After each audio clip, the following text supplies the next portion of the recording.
Thank you so much for making it over here at the Chorus Building to speak with me. For folks who are watching this on Rudy Blair Entertainment Media, it is raining out there in the area. It is tough trying to get parking.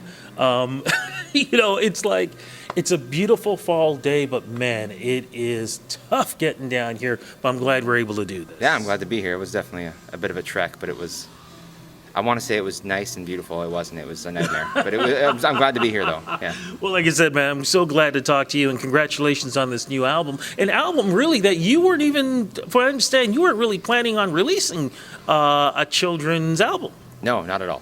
I mean, if you want to hear the story of this. That's one of the reasons why I'm asking, my friend. Yeah, definitely.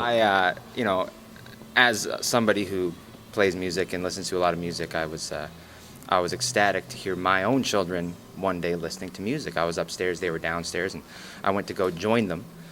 When I got there, what they were listening to is something that I would consider total rubbish. Just repetitive, no content, nothing important going on in the music. So I thought to myself, what skill set do I possess that could, get them away from this? And, I thought about it for a few minutes. I said, wait a minute, I write music. So what I decided to do was write songs specifically for them, topics that I thought they were interested in, topics that I wanted them to be interested in, along with some joyful, playful music. So I got to work, and I wrote a handful of songs specifically for my own kids. They liked them, their friends liked them, word got out, my record label wanted to hear them and all this stuff. And one thing led to another, and it turned into an album. But my initial plan was just to write my kids some music. Okay, look, so we should explain your background so people understand this whole circle here. Okay, so I guess I'm, what am I, 36 years old now. I've been playing music since my early 20s. Hardcore bands, punk bands, folk bands, country music, all of these different things, and never really even thought that I would... I'm going to interrupt because if you could go back in time to 20-year-old you and saying, guess what, in the future you're going to write a children's album, what do you think you would have said back then? I would not believe me for like a lighter term. Yeah, I would just say like, no, sure, no, you wouldn't. That's not true. I love this. Okay, so the album is called The Mountain Man. And why did you go down that theme? We want to talk about some of the songs too. Yeah, I mean, like I said, I wrote them specifically for my children, and we're a very, because a good word is wild. We're a very wild family, Mm-hmm. We love the outdoors. We do a lot of camping, we're fishing, hunting. Like, we're always outdoors. We're always doing stuff to do with nature. My kids could tell you every wild, edible plant that grows on most common lawns. Like they know more about the wild than I do, and I thank my wife for that. Mostly, she's she educates the kids very well. But because of that, I wanted to tap into that, something we're all interested in as a family, and something that I think as a society, like people in general, I think need to know more about that. It's where we come from, right? Like, we're all animals. Very true. Very true. What are some of the songs? We got The Mountain Man, I Love the Water, Wise Old Owl, which is a traditional song. What else we got? Buzz, Buzz, Buzz. That's one of my favorites because it teaches the kids that although catching insects and bugs is fun, because every kid likes to do that, it tells them that you also got to let them go at the end of the day, because they got families just like we do. There's Mother Earth, self-explanatory title. There's a handful of songs on there. Is there a songbook with this? There's a package that you can purchase, I guess, through Dynalone Records, and it's not necessarily a songbook. That's something we're kind of dabbling in the thought process right now. But there's a package because of a picture disc, vinyl, CD, coloring pages, a little hanky. My sister, who is an incredible artist named Jill Burton, she makes sculptures and crafts and art out of reclaimed wood.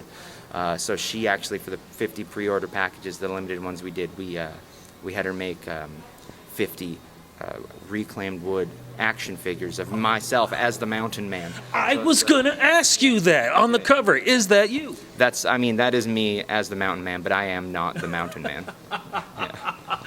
What was it like to hear your kids sing those songs for the first time after you You know wrote them? what? They still do it, and I love it. Because at first it was kind of like, come on, kids, sing with me, sing with me. And it was almost like I felt like I was pressuring them into it.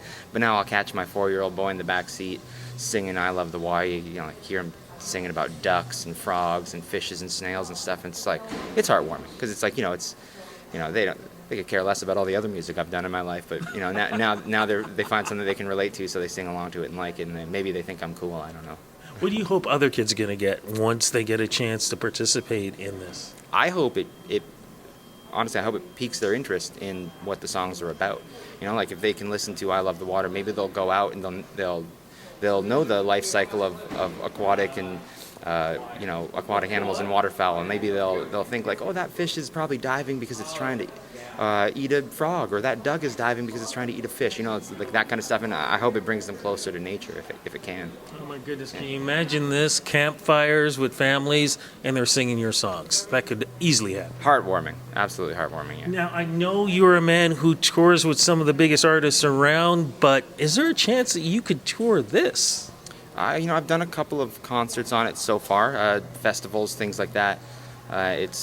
I could see myself maybe touring on in the future, but the stuff I've done so far is really fun. You get the kids up there. I did a festival in St. Catharines, Ontario, and I probably had 40 kids up on the stage with me, and I brought ducks and chickens and rabbits and all that kind of stuff. Taught them a little bit about that as well as the songs. I love it. Has CBC got smart enough to maybe, sort of bump into you and go, hey, we love this. Why not do an animation or something like that for this? I haven't talked to anybody about that yet. No. Oh. But, who knows? I can see the sky's the limit for this. This is absolutely amazing. Look, for folks who want to get this, especially because as we speak, we're still a few months away from the holiday season. So something would be nice to put under the Christmas tree. Where can we go to get this? Well, if you like music and you love your kids, then it definitely would be something cool for putting under the Christmas tree. But you could go to anywhere. It's on the Spotify and Apple Music and all of those Amazon streaming sites. And, you also order it through the online website at dinalonerecords.com. Fantastic. And, of course, if folks want to know what you're doing throughout 2019 and 2020, where do we go for that? You can go to my website, which is mynamemusic.com. And my name is Spencer Burton. So to be less confusing, it's spencerburtonmusic.com. There we go, Man. my friend. Thank you so much for doing this interview. But thank you so much, man, for reminding folks what fun is supposed to be all about when you are with your kids. That's what having kids is all about. Teaching them important things and having fun while you're doing it. Exactly. Thank you so much. Thank you.